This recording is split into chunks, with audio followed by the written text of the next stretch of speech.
We are starting soon.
Hello and welcome back to the Album Book Club. And I'm David hosting tonight.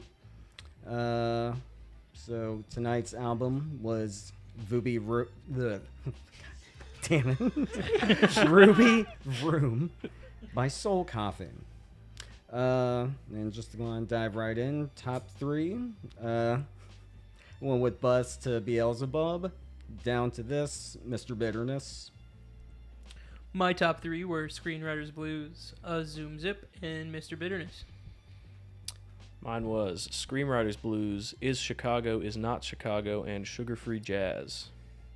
Mine was Down to This, Janine, and True Dreams of Wichita. I think that last one was for a moment on my list. I'll be honest, I just looked through and I was amazed it made mine over some of the ones I thought I preferred. So, all right. For bottom track, I did True Dreams of Wichita. I did Bus to Beelzebub. I had Super Genius. I had Cassiotone Nation. Valid. Pretty valid. All right. Well, get into the individual tracks. For the first one, Is Chicago, Is Not Chicago. I gave it a 6. I gave it a 5. I gave it a 7.5. I gave this a 5. All right. Real heavy bass. That's cool. Beat is okay. Guy's voice is fine. Not grating or anything. But there's not really much actual singing going on. Like the weird piano bashing here. Okay, neat. Lyrics are slightly odd, but nothing super interesting or attention-getting. Yeah, that's kind of where it was falling flat for me. The lyrics, man. How many times are you gonna say a plane is going to crash into the Chrysler Building before 9/11 happened? Before it becomes like offensive. Crazy anecdote that Logan and I figured out today. Although, I mean, I think this album came out in 94, though. Yeah, it came out before 9/11. Yeah. He's singing about a man flying a plane into the Chrysler Building, which is odd, you know? Yeah, a bit. And he does it so many times in a row that it kind of like threw me off right at the beginning of this track. It has an alright beat to it. I could kind of get into the rhythm of it, but like the lyrics really took me out of it. And then like the vocals themselves were a little too Cake-like. So I don't really like Cake. We learned that last week. 2 weeks ago. 2 weeks ago, yeah. And we found out why I liked this song. I like the drums. I'm going to say it once now and only bring it up when the couple of times it doesn't happen. I really like the bass tone. All the sound effects that happen in the background are done well on this song. That will not be every song. It's got a good groove, and the one thing I really didn't like about the song was the very ending. It just kind of cuts off. That's it. That's really the only thing I didn't like. Yeah. The bass is very fun, I think.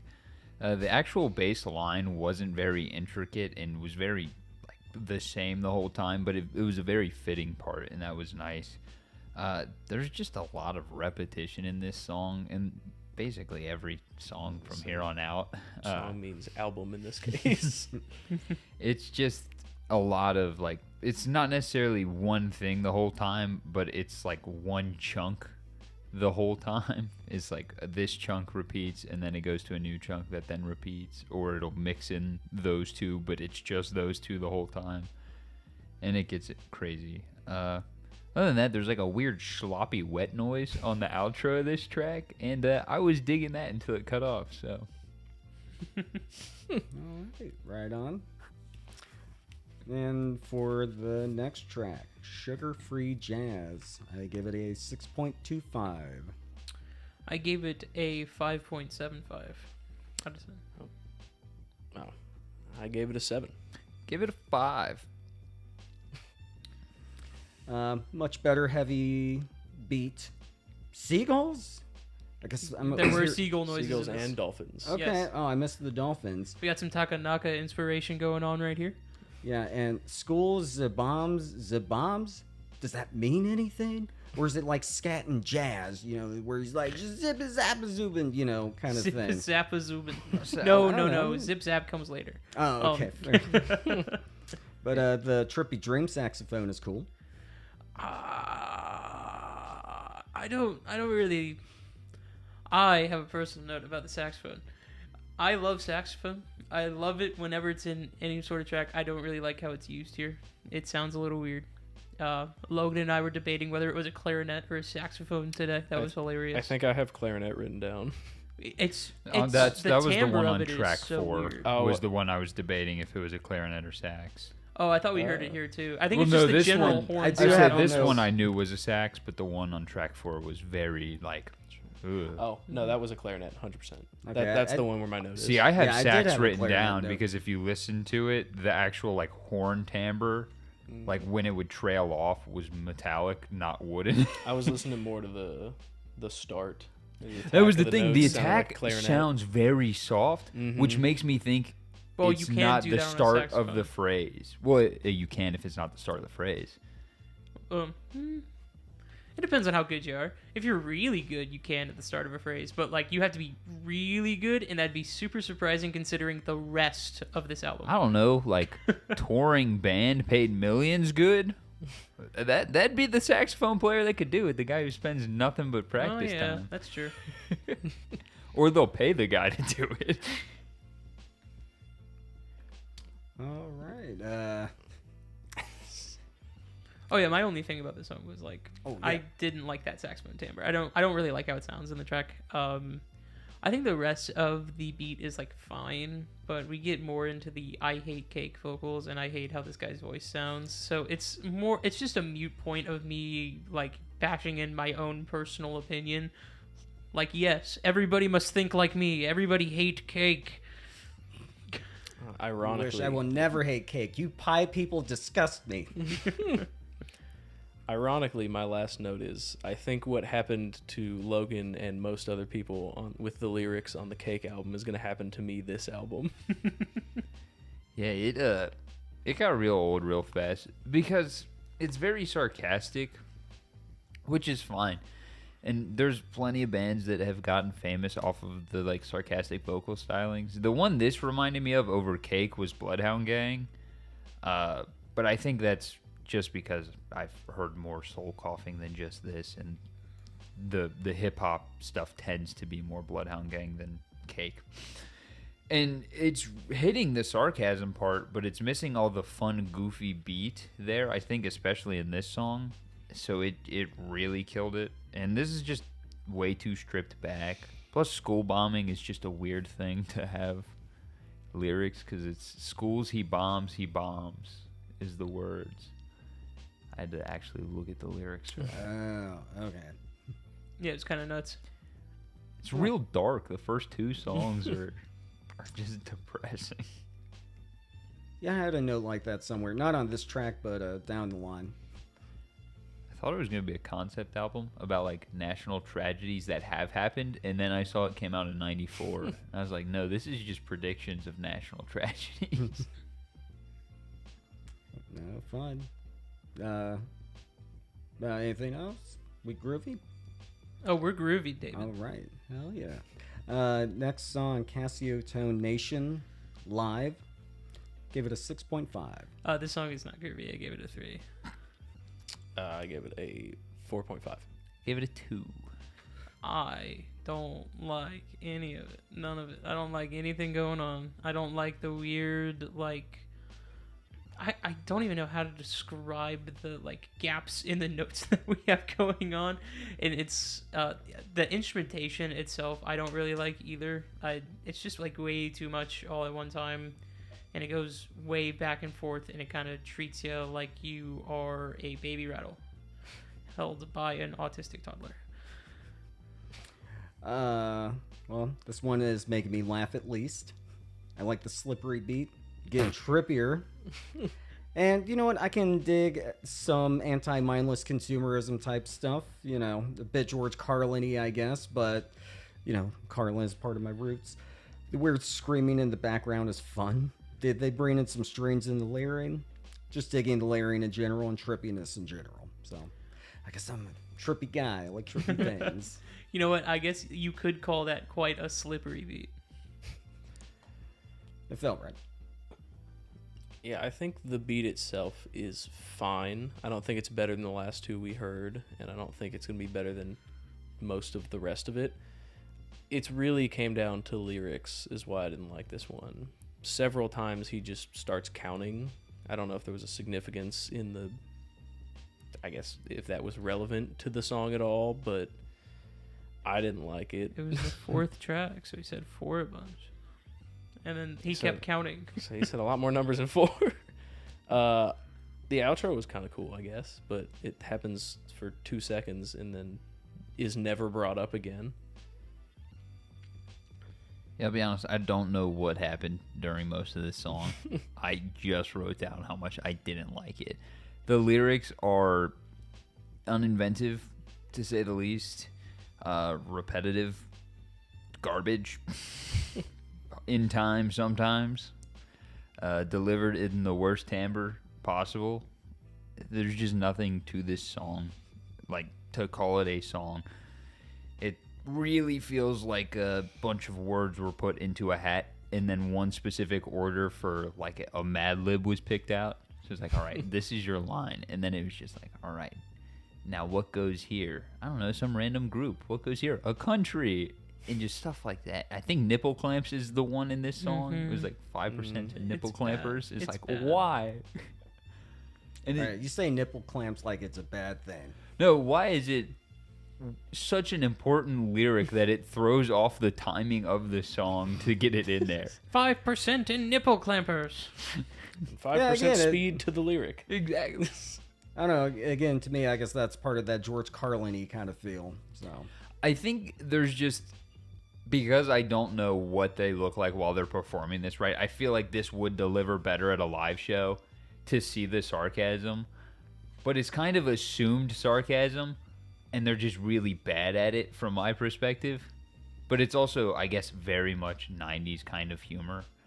And that 90s sarcasm versus what our skibbity toilet 6'7" asses have now. yeah. And 94 is super 90s. All right. Anything, This anything guy else? wants to be in the Monday, Wednesday reel. I guess I do. He did say 6'7". Mr. I think he did last week also. Oh, probably. Somebody did last week. Oh, that was that guy. Yeah. Mm. Oh, I don't want to be in the Monday, Wednesday reel saying that crap. No. It's too late. That can't tarnish my, It's my too internet late. footprint. Throw in the clip of him doing the hand thing too. If you noticed, I think 2 or 3 weeks ago, there is exactly 2 frames of Dave doing it. That I Oh. kept in. Oh, what hand thing? The 6'7" hand thing. I'm not doing it on camera Yeah, I'm ever not. again. Well, you know what? You know what's messed up? Tonight we don't have the monitor. So My bad. Oh. I haven't known when we've been on camera this entire time, other than the little red dot. The little red dot. Sorry about that. So I'm like playing a blind guessing. I say game. that's why I like blankly stare in that direction, is because the camera looks at me. I can see the red light in that monitor and you guys. Need me to move Yeah, back? just tilt it up a little bit. Ooh. Thank you. Yeah, low You see key. that, David? Yeah. Casio Nation, just to skip it, guys. Skip it on the album. Terrible. Yeah, just go ahead and skip it. On to Blue Eyed Devil. I I gave it a 7. I gave it a 5. I gave it a 7. Gave this a 3. Well, I was digging the drum intro and the drumming in general. I guess I like a sad sax. And the strummy guitar. Did a clarinet pop up? I don't know. I guess clarinet, I kind of like clarinets. Lyrics aren't fascinating, but interesting enough to keep me trying to pay attention to what he's really saying. This is the one with another weird saxophone tone, Yeah, it's timbre, or like a good old clarinet. sax clarinet. Mhm. It's probably both, because it ebbs and flows in how much you Mhm. can hear what is what. It's also heavily affected, whatever it is, and it's in 3 rooms over. Yes. Crying. It's weird. It sounds odd. A lot of effects that they used in this one sounded odd to me. But like the general structure of the song is pretty like all right, and the beat's decent. It's all right. I think the drums are pretty cool. Outside of that, it's just like a generally okay track. Yeah, I like almost all of the parts of this song. The clarinet or saxophone, whatever it is, makes me feel like I'm going insane, and that is only fixed when they switched it out for either a harmonica or they took a violin bow and moved it across a saw. I couldn't tell what instrument that was. It sounded something like that. The bass is cool, but it might actually just be The Distance by Cake. So I think the only thing this song has going for it is that parts of it are very catchy. Other than that, I don't think anything here is well constructed within the bounds of itself. The sax clarinet is just completely off time the entire time until the like solo-ish section it kind of gets where it ramps up a little bit. But even then, it just doesn't make sense to be there. But when it comes and goes, it's like a ghost just echoing in the night trying to get your attention from the hallway. It's like, and it just, Oh yes, the ethereal saxophone from the beyond. that's what it is. The ethereal sax clarinet. How do you combine those two words together in a proper way? Saxonet. The saxonet. the ghost saxonet from beyond. See, now you're selling me on it more. Yeah, See- we just got to put that on a spooky shirt. If they like pitched it to me that way, I'd be like, you nailed it. But I think we've had to puzzle piece it together.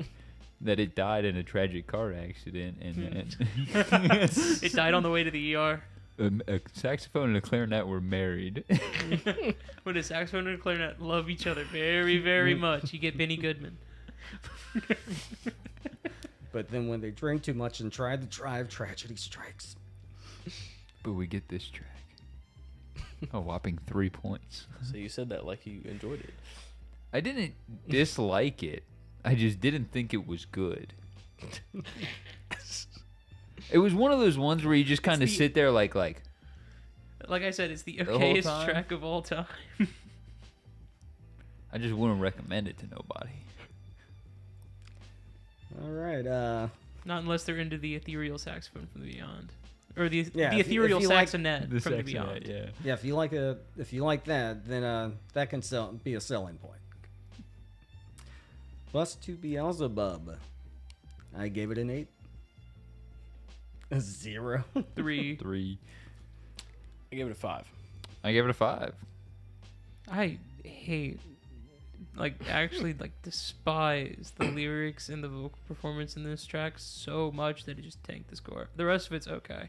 The beat, okay, whatever. And then the instrumentation going on. Does it get goofy? Yeah, I don't really like it, but it's okay. I hated the lyrics more. That's really why I got a 3. See, I thought, name is fitting. Feels like you're in a nightmare cartoon to hell. Like the heavy beat.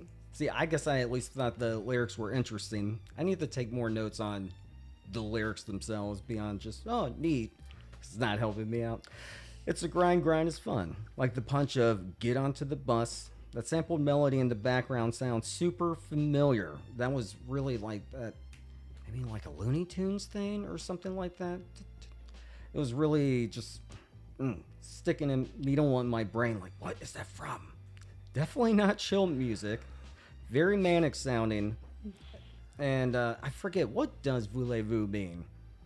No idea. I mean, it's French, and I know the 70s song, the voulez-vous,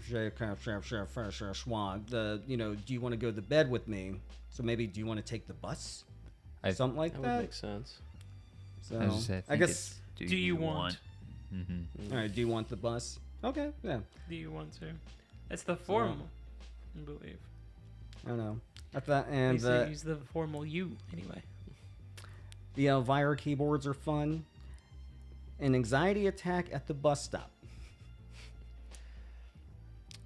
It's funny. I thought the vocal performance was fun, but I did not like the lyrics. Really didn't like the circus melody that plays for most of it until it becomes the xylophone at the end, and then it's kind of fun. The bass line is insane. I again felt like I was losing my mind, but oh no, I thought I enjoyed the organ on this. I did not. It continued the I'm going insane. I didn't love the keyboard or accordion at the end.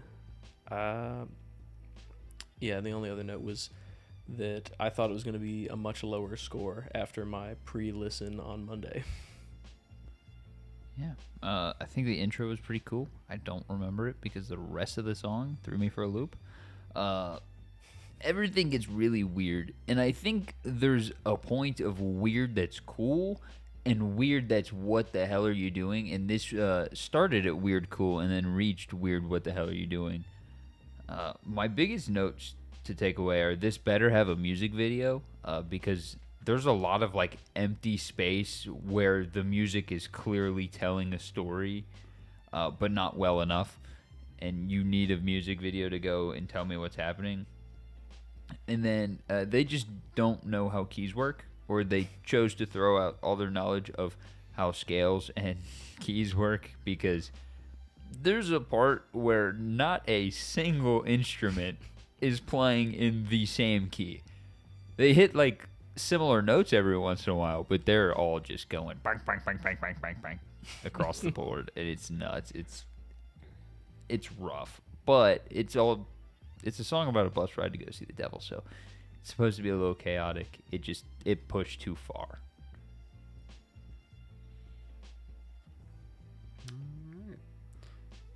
True Dreams of Wichita. I gave it a 6. I also gave it a 6. I gave it a 7. Give it a 6.5. Yeah, we chilled down a bit. What is up with this guy and buses? True. I guess I was in a jazzed up mood because music isn't as interesting. Same with the lyrics. Neither are bad, but neither are super interesting. Just more of a constant note. Okay, we got a jolt of energy here at the end. Yeah, I think that the bits of it that you didn't like are kind of why I like it. Like the pulling it back, making it less interesting than what it is. Because a lot of the substance beforehand to me sounds almost like pure chaos, right? Mm-hmm. So removing a lot of that makes the song sound a lot more structured. And this one I was having a good time with because of how pulled back it was. I could actually enjoy some of the things going on. And honestly, this is one of the ones where the voice isn't the worst. We get more slam poetry style, which is actually something that I like more.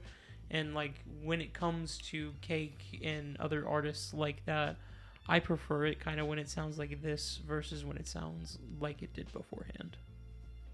Like they're trying, just not hard enough. Yeah, right?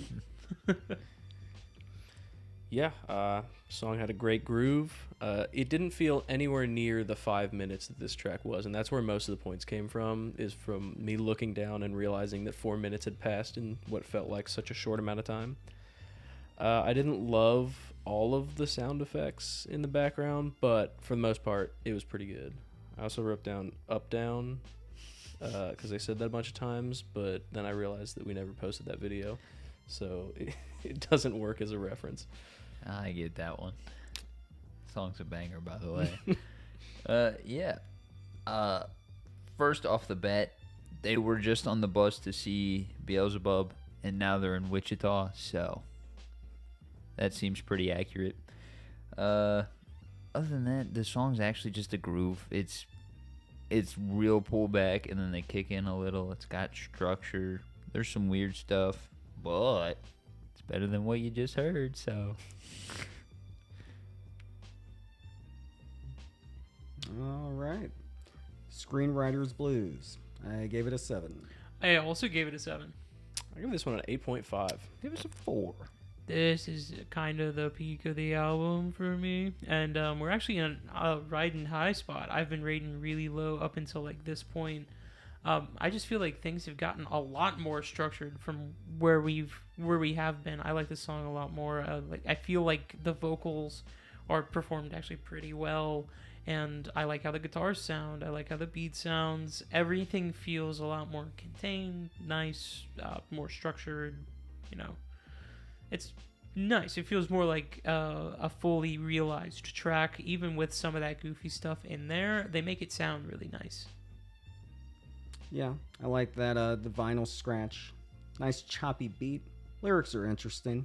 Like the bumping horns, good build-ups. The story with this one is deep. LOL, the radio man, and I like the funny you are listening. Yeah. Drums are great. Bass is great. I liked that this song did a good job of building up the story as it was being told. It knew when certain instruments needed to happen to kind of tell the story. I thought it was good. I do think that some radio effects or a carbon filter would have been cool on some of it, but it probably would have ended up in somebody's notes as a negative, so it's probably fine that it wasn't there. I was just not it for slam poetry today, I suppose. Not my vibe. And that's all this song. That's literally the only negative about it. Everything else was mighty fine. It just the vocal pacing was not for me. All right. Moon Sammy. I give it a 7.15. I gave it a 6.85. I gave it a 6.5. Gave it a 5. Very old school 50s guitar intro is cool. Hell yeah, an organ. What is going on in the background around 150? Some weird sounds. Okay. And getting a little trippy. Him losing his mind here at the end is fun. Yeah, I know what you're talking about. There is like a weird section there where you get a bunch of goofy sounds. But overall, the song is actually pretty good. I like the song surrounding the goofy stuff. They don't implement the goofy stuff as well as some of the previous tracks, and I'm like, what the hell, dude? You just had it. Where'd it go? It was like just there in that previous track where they implemented around it so well, and then they just lost it, which was kind of a shame. But it only loses you a 0.15 worth of a point. Yeah, this one's solid. Super catchy, still a good groove. The fuzz on the bass I liked that popped up a couple times. This is just the song where I found a review on the internet that gave, up until this point, the exact same scores that I did almost. So that caught me really off guard. You were out there. Some dude that's exactly like you. Apparently. Yeah, you've actually already listened to this before. You have amnesia. I believe it. Yeah, I'll be honest, I think the timbre of this song is really great. The vocalist, the way he sounds is cool. The effects on the vocals are a bonus as well. There's some good movement here. It's pretty well done. It's just too much of the same thing. I think from this part on in the album, I really noticed it. Up until this point, I kind of moved pretty evenly paced, and then songs get a little tougher to listen to from here because it's a lot of choruses or a lot of not very different lyrics, but still technically different lyrics. So, all right, on to Super Genius. Get this out of the way. I gave it a 6 out of 10. I gave it a 4. give it a 5. Yeah, this one is just like okay. Uh, we're kind of, I'm kind of riding that line where they've started to go back to that style that we got at the beginning of the album, versus the style that we got that I really liked. And as we like dip closer and closer, I watched my scores get lower. I'm like, as we get closer to the original, it's just worse and worse. So really, it's my own like subjective like which of their styles I like more, and like I feel like this was the same way with the other Soul Coughing album, because I went back and I looked at my scores. You can see there's a definitive point where I like the album a whole lot because of their style in that section of the album, but everything else I just hate. And it's the same thing here. Once we get back into the weirdness, and then like the repetitiveness of the chorus in this one too. Good lord, it makes for an okay track. Yeah, I think individually the pieces of this song are at least on par with the rest of this album.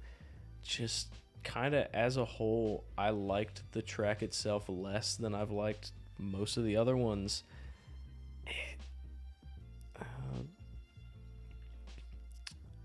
Yeah, I think I just didn't like this song. I don't really have any like reasons for it. It's not like they did anything wrong. It's just I didn't like it. Yeah. I'll be honest, you almost had me with the title. I was really prepared to like this song. Come on, you mentioned a Supra. But other than that, there's just a bunch of goofy noises. At some point, scat starts happening. And exactly that, man. That was actually better than the scat we were provided on the track. It just wasn't very appealing to me. I won't say it wasn't very good, because I don't believe that wholeheartedly. I think this is significantly... Well, that, yeah. But I think that this was much better than... What was it, like a couple tracks ago where I hated this song because everything just didn't work and it got too crazy with itself. I think everything here vaguely worked with itself and just would work better on different things. So, fine, solid track. All right. City of Motors. I gave it a 6.85. I gave it a 5.15. 6.5. Give it a 4. He likes singing about places. Like this chill opening, super jazzy. Sounds like there's a voice in the background coming from a phone. The guy is always talking... Wait.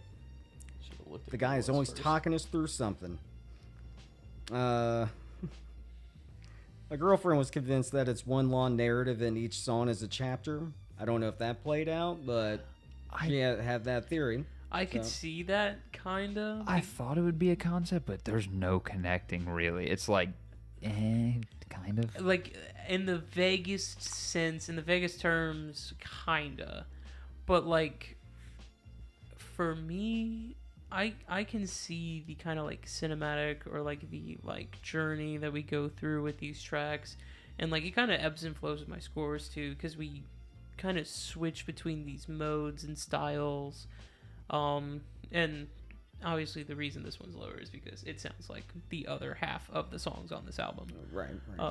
And that's really it. I did kind of vibe with that jazzy intro, but outside of that, once like some of the more weird sounding stuff came in and like the vocals I didn't really like on this one again.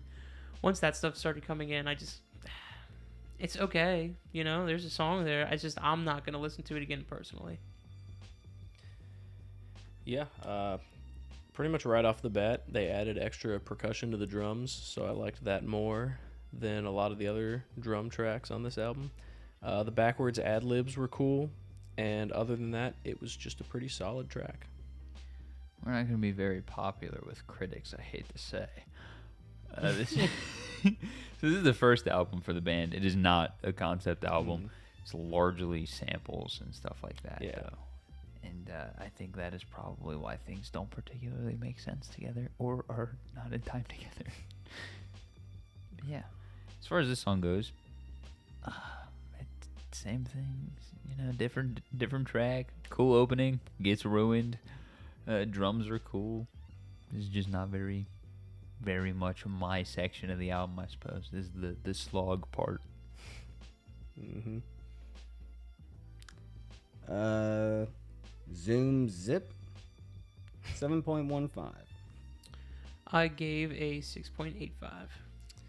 6.75, and I will get this out of the way. Gave it a 4, and yeah. Hey, I get it. The lyrics are repetitive, but in this one, I felt like they were driving. I felt like they were fun. This one made it into my top 3. I didn't hate the vocals and how they were done in this one. I thought the beats and the guitars were done like well. I thought it was fun. So it was repetitive, but it was fun. Yeah. Super jazzy intro. Zoom Zip is fun to say. Cool drums. Like the trumpet. Sounds like it's got the... Oh, yeah. It sounds like it's got that funnel thing and the Oh, are you talking about a mute? Yeah, thank you. No, sounds like it's got a mute in there. I think it has a straight mute on it. Yeah. Does that sound about right? Could you recognize it? Probably. I don't remember it. Yeah. Logonicus? Hmm? Was that a trumpet with a straight mute in there? In that truck? I'll be so honest, I don't remember. Dang. Where I'm at. This was a thumbs up track. I looked at this, it was like, I got nothing. Well, it would be helpful if the horn players didn't thumbs up the track, but I can't tell you what type of mute that is. I don't have those as a Catch me saxophone catch me tomorrow. I'll re-listen. I'll let you know. And, Catch me at the Digimon table. I'll let you know. So, I mean, what is recombination then Viacom Safeway? What does that even mean? That feels like a line that was definitely read out the like back of a manual or on the box or something. And they're like, "Yep, fire lyric." All right. Down to this, I gave it a 7.8. Gave it a 5.2, and I'll get this out of the way. 5.2. Yeah. Diabolical. I gave it a 7. I gave it a 7. Pretty much, if you take what Carson said from the last track, except that I liked it in the front of it, that's almost word for word in my notes. It's fun. It's a good song, but it does have a little bit of repeating throughout. Oh, 1 second. I forgot to do this. This song's just way too repetitive, and I'll get this out of the way. A little bit. Yeah, I definitely did get a little repetitive, but I like the Fat Albert tripping sample. LOL. Like the sampling in general. Guitar is nice and perky. Though the lyrics are getting pretty grim here, but interesting. Losing your mind is the vibe to this one, and I guess I like It's a vibe for the whole album.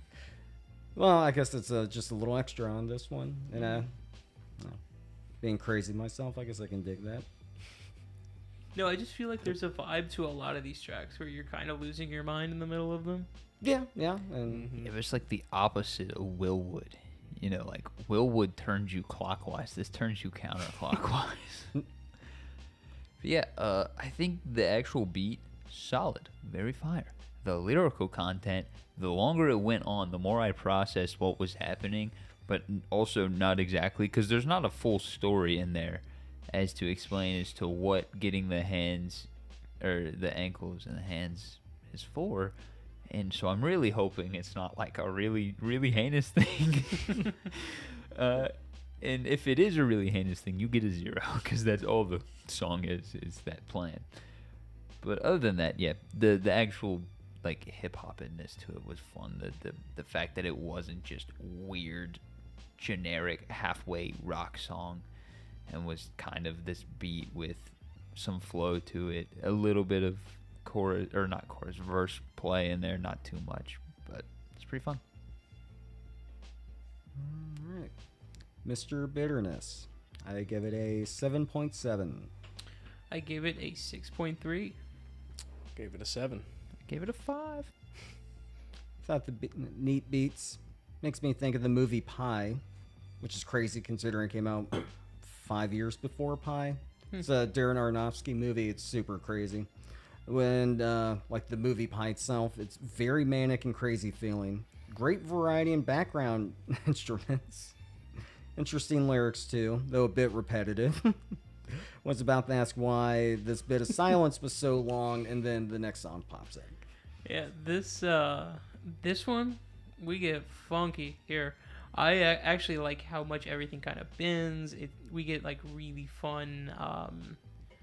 We get like this weird fun groove in the middle of this chaos, and I just kind of fell in love with it. It was cool. It kept my attention the whole time. I felt like the lyrics weren't that bad. Vocals sounded all right. So yeah, pretty good. 6.3. Yeah, drums are cool. I like the keyboard sounds, the bass sounds. I did not love the random horror sound effects that keep just popping up in the middle of this. I don't think it fits the song at all. Everything else is pretty good, and it repeats just a little bit too much. Not as much as the track before it, but enough to write it down. Yeah, this was just back to format, and drums were really good.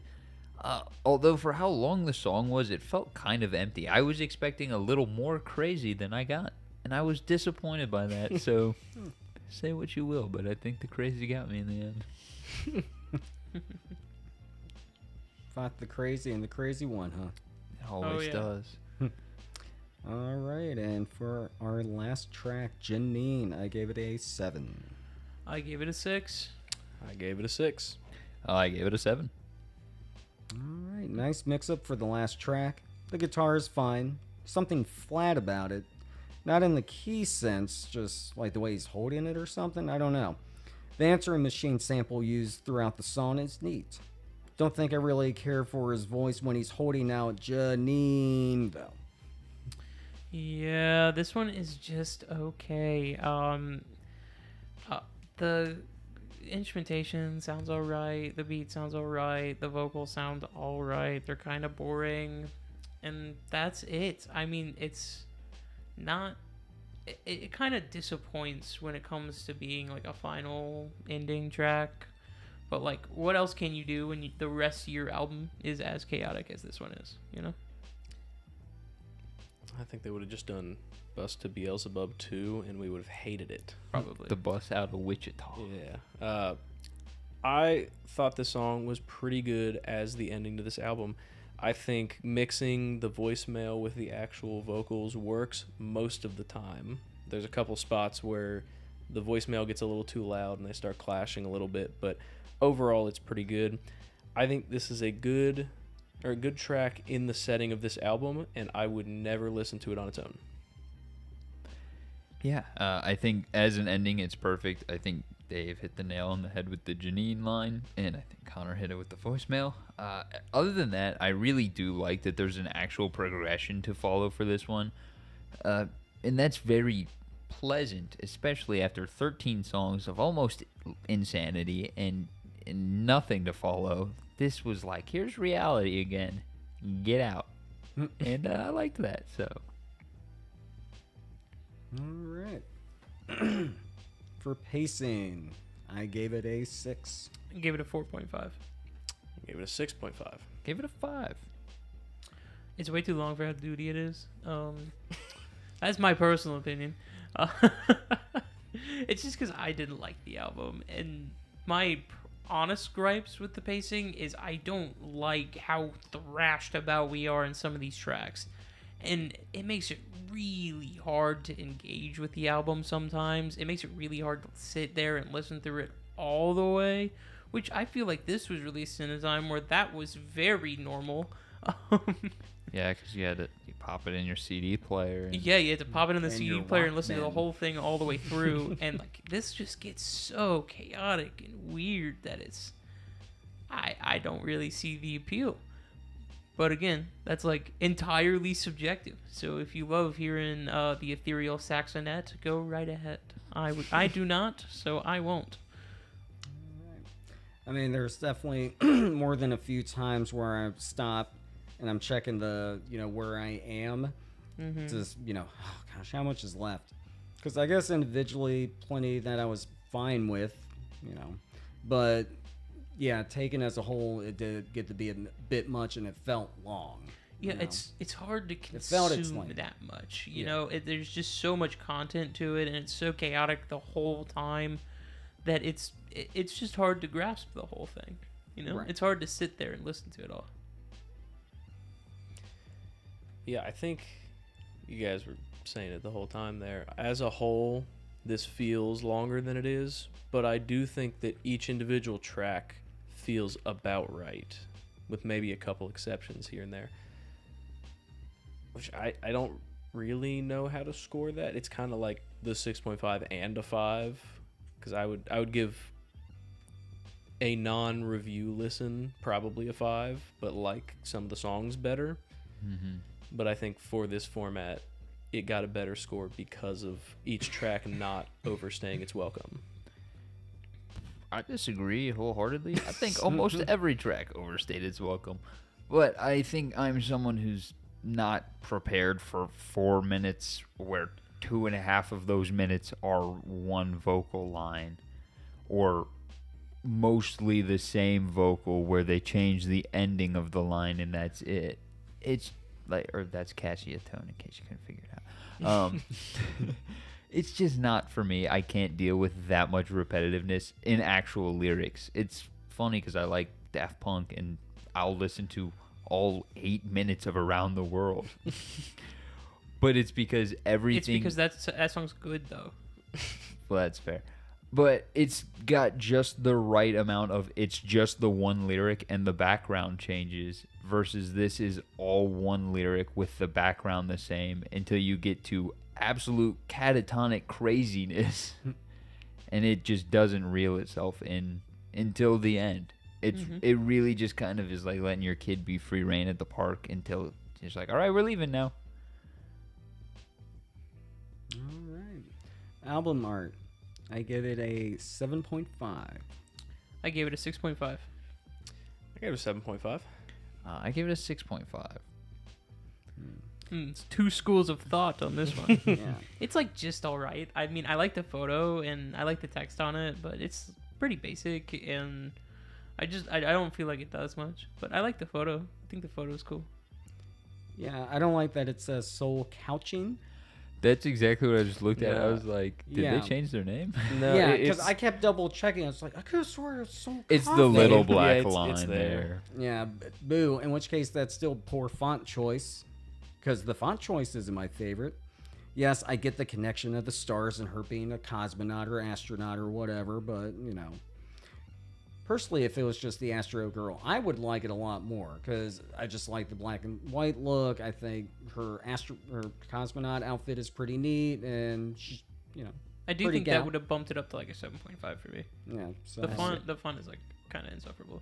And I could take or leave the little devil guy that's just kind of stamped on there, like she's looking at. What? Take him out too. I said I think he's got to go. And then Yeah. the soul coughing font not being able to be clearly from like, I mean, this is what, a foot and a half away. The fact that looks like soul couching, and I'm only saying couching because that's a logical word to my brain. It just doesn't look very good. Ruby Vroom itself looks fine. Like if you just had I'd that, still take that out though. Too, I think you I know? like that text because it looks to me like it's supposed to be that 50s, 60s futuristic text. See, the problem is I use that font every day. That is Arial Black. I like that font. Yeah, it's a good one, but it's crazy to see it not in the editing software. All right, on to overall. I give it a 6.5. I gave it a 5.5. Gave it a 6.5. Give it a 5.5. Again with the There two is schools of thought. It's real funny how tight our groups come by the end, how wide our spread is, isn't it? Well, yeah, Yeah. because when we look at overall, I feel like a lot of us really look at it holistically, not like a individual numbers game. I used to take the average, but I stopped doing that around season 2.5. I really I see it was stopped doing that silly. in season 1 when I realized as a picture I liked things more than individual song Mhm. ratings like alluded to. I think as soon as my think brain Orpheus. registered, we were factoring in album art to the average score of the album. I was like, that's wrong. We shouldn't be doing that. Oh, that was never how I did mine. Mine was just the song scores. No, mine I was always everything. actually include album art and Mhm. pacing inside my overall. Oh my Pacing makes sense, but album art cannot be factored in That's like diabolical. No. I look at it as like a holistic project. Like if the album art makes sense, it can be boosted up a little bit. But if the album art makes no sense with the album, I don't think I can give it a 10. I don't think you can Really? get it. I don't think an album can get a 10 if its album art is kind of just like dog. I disagree only because there's albums I really like where I hate the album art. Mm. I don't remember which ones. I know there's a couple that I have, but I don't remember them off the top of my head. I don't have very many where I absolutely loathe the album art. In fact, there's not a lot of album arts that I absolutely hate. I think that's also where I'm coming from there. There's plenty of that, but I think there's perfect or not perfect. There's great albums with just okay album arts though. That's true. Like that happens I think most of the time. But I would not say like Discovery by Daft Punk. That's not a 10 out of 10 album art. If you're using the true Discovery one, like the black with the rainbow behind the I silver. get it though. I mean it's like a 7, it's an 8. It's good, but the album to me is a it still 10. fits the album. But then you put the Interstellar cover on and that's a 10. That's another 10. Yeah. It's exactly. See, but that's where it would have to be the perfect for that justification if album art's included. Well, that's why Discovery is perfect because it has one of the perfect album arts. Yeah, it gets a second one because it was like, yeah, we could do better. If an album art, if they amend the album art, they can get a 10. If you amend your art, send it here, and we will fix your score. We will fix your score. We'll fix your Exclusively overall. season 1 though. If you're from season 2 or beyond, you're screwed. Only season 1 we can have your score amended. nah, if enough people send it in, we can do a whole video about it. So do that. Amending every album score ever. Yep. Yeah, there's point 2 higher. There's point 2 higher. We do a video where we put all of the album arts we've ever reviewed into Photoshop and fix them. Oh gosh. I mean, it sounds like it could be fun. It's a fun game until they get a bunch of clip art stickmen back for like Mhm. Majestica. Fixed. All right, but yeah, the overall of this album. Did we do our scores? Yeah, Okay. Mhm. 2 schools of thought. Two schools of thought. I just didn't have a great time with it. I don't like a vast majority of the album due to its style and like how chaotic some of the tracks get, and that's purely a subjective thing, and I'm very aware of that. I think there are a lot of choices where you could have pulled more back to make this more consumable, just as a full piece of art. And I think that if we got more of those pulled back tracks, I would like it a lot more overall. But we get so few of them that it's kind of like it kind of leaves me in a state where I wish I got more of that style of soul coughing. It's just like the other album. I feel like if I listen to yet another soul coughing album, I'm gonna feel the same way, where I like this style that happens for a vague part of the album, and then I don't like any other parts of it because it's just way too chaotic. I have some good news for you. There's exactly one more. Is it exactly the same way? Because I bet it is. I don't know, Was I it haven't- suggested to us? It was not. I just know there is. Well, one, get on there's it, one in the folks. middle of these I two. said, I know Steven, if he's still here, is about to do the most diabolical thing in the world. Oh no, not Steven. We're gonna put it off for another 6 months. months. I mean, there are definitely no points in this album where I was like miserable or really hating my experience. Most of it I'm not really loving either, you know. No, I guess, which to be honest, with the Bust the Beelzebub, I was like, I can really see people hating this one. So I get it, but it's kind of there. And you talked about the whole album having a lot of that losing your mind feel. So I guess I kind of just, since I can dig that sort of thing, just went with the peak of that. And yeah, I get it. But still, overall, it's not something I love, and definitely not an album I would ever return to. Just one track that's going to get lost in the like, and good chance I'll skip it. Anyway, that does happen. I'll make the like list, but then I never listen to it again. Rare, but it happens. The Apple Music burial ground. That's what I call Mhm. that. Overall, I didn't have the worst time with this album. I think there's a lot of songs on here that could go on playlists. There's a lot of songs I will probably listen to again. But as a whole album, it was not the greatest listening experience. I think it does a really good job of snaking its way right in between a lot of things that I really like, but not actually like folding over into those styles. Yeah. Look, I get my sarcastic band fix from Pavement, Cake, the Bloodhound Gang. That's really it. I don't go any further than that, actually. It's not a style that I'm particularly into. I don't like the idea of just kind of the music sounding lazy, right? I know it isn't. It just that's the impression the singer gives is they're like, well, I could care or couldn't care less to be in this booth, and it's fine. Good vocalist, they're not off key most of the time when there is vocals there and there's not samples or anything like that, and the samples are in key most of the time, which is great because that can even be hard to work with because not everybody speaks in perfect tones, and they did some like the voicemail where it's cool actual vocal samples just sliding in perfectly most of the time. But either way, it's just a lot of things I'm not particularly into.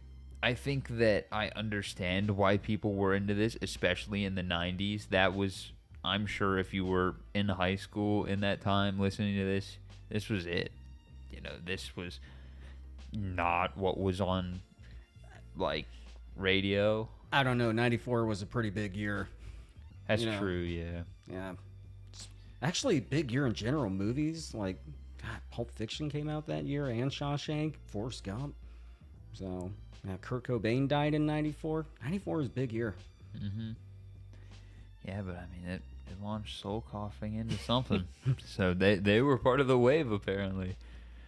I think I get it. It makes sense for when it came out. I think if you tried again with this exact same approach, I don't know that it'd go very well.